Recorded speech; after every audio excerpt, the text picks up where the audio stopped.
வங்கதேசத்தில் இடைக்கால அரசு அமைந்தது முதல் அங்கு வசிக்கும் சிறுபான்மை இந்துக்கள் மீது தொடர்ந்து தாக்குதல் நடைபெற்று வருகிறது. அங்கு கடந்த அக்டோபர் மாதம் நடைபெற்ற போராட்டம் தொடர்பான வழக்கில் இஸ்கான் அமைப்பைச் சேர்ந்த துறவி சின்மோய் தாஸ் உள்ளிட்ட 19 பேர் கைது செய்யப்பட்டனர். இது உலகம் எங்கும் இருக்கும் இந்துக்களை கொதிப்படைய செய்திருக்கிறது. இந்த சம்பவத்தை கண்டித்து மேற்கு வங்க தலைநகர் கொல்கத்தாவில் இருக்கும் வங்கதேச துணை தூதரகத்தை நோக்கி மேற்கு வங்க சட்டப்பேரவை எதிர்க்கட்சித் தலைவர் சுவேந்து அதிகாரி தலைமையில் பாஜக பேரணி நடத்தியது. இந்த பேரணியில் ஏராளமானோர் பங்கேற்று வங்கதேசத்தில் இந்துக்களுக்கு எதிராக நடந்து வரும் அட்டூழியங்களை கண்டித்து கோஷங்களை எழுப்பினர். அப்போது செய்தியாளர்களிடம் பேசிய பாஜக மூத்த தலைவர் அக்னி மித்ரா பால், வங்கதேசத்தில் கொல்லப்படும் நமது இந்து சகோதர சகோதரிகளை பற்றி கவலை கொள்கிறோம். குறிப்பாக சின்மோய் தாஸ் பிரபு கைது செய்யப்பட்ட நிகழ்வு மிகவும் கவலை அளிக்கிறது. அவருக்கு ஏதாவது நடந்தால் நாங்கள் அமைதியாக இருக்க மாட்டோம். வங்கமும் அமைதியாக இருக்காது.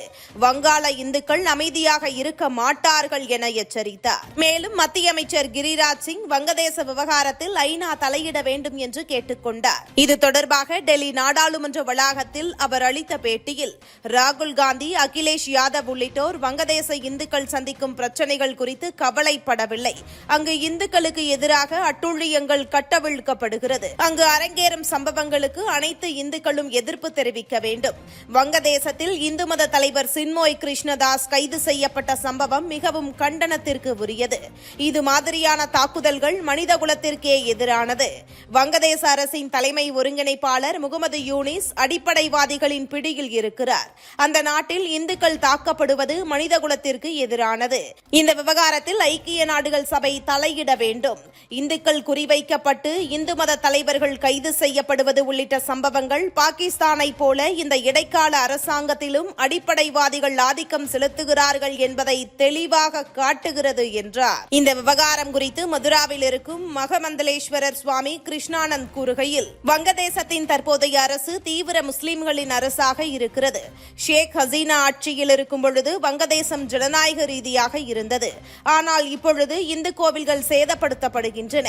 வங்கதேச இந்து தலைவர் சின்மோய் கிருஷ்ணதாஸ் கைது செய்யப்பட்டிருக்கிறார். இந்த விவகாரத்தில் இந்துக்களின் பாதுகாப்பிற்காக ஐக்கிய நாடுகள் சபை தலையிட வேண்டும் என்று சுவாமி கிருஷ்ணானந்தும் வலியுறுத்தினார். ஆந்திர மாநில துணை முதல்வர் பவன் கல்யாணும் வங்கதேசத்தில் நடப்பது குறித்து பொங்கி எழுந்து சமூக வலைதளத்தில் கருத்து பதிவிட்டிருக்கிறார். இந்துக்களை குறிவைத்து நடத்தப்படும் இதுபோன்ற நடவடிக்கைகளை அனைவரும் கூட்டாக சேர்ந்து கண்டிக்க வேண்டும்.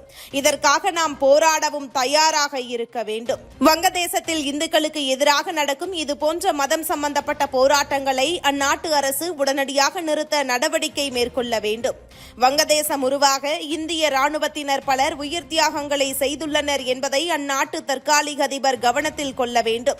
இவ்வாறு பவன் கல்யாண் தெரிவித்திருக்கிறார். நமது அண்டை மாநிலமான ஆந்திராவின் துணை முதல்வர் இந்துக்களுக்கு ஆதரவாக தொடர்ந்து குரல் கொடுத்து வருகிறார். ஆனால் நமது மாநிலத்திலோ பாஜக தவிர்த்து எந்த அரசியல் கட்சியும் வங்கதேச விவகாரத்தில் வாயை திறக்காமல் மௌனம் காப்பதை தமிழக இந்துக்களும் நன்றாக கவனித்து வருகின்றனர். நிச்சயம் வரக்கூடிய காலங்களில் அதன் தாக்கத்தை அந்த கட்சிகள் எதிர்கொள்ளும் என தமிழகத்தில் இருக்கும் இந்து மத ஆர்வலர்களும் கருத்து கூறி வருகின்றனர். இதுபோன்ற முக்கிய நிகழ்வுகள், அரசியல் தகவல்களை ஆழமாக மாறுபட்ட கோணத்திலும் அறிந்து கொள்ள மறக்காமல் உங்கள் TNS24 டிஜிட்டல் பக்கத்தை பின்பற்றிக் கொள்ளவும். உங்கள் ஒவ்வொரு ஆதரவும் இதுபோன்ற பல நிகழ்வுகளின் பின்னணியை அறிய உதவும்.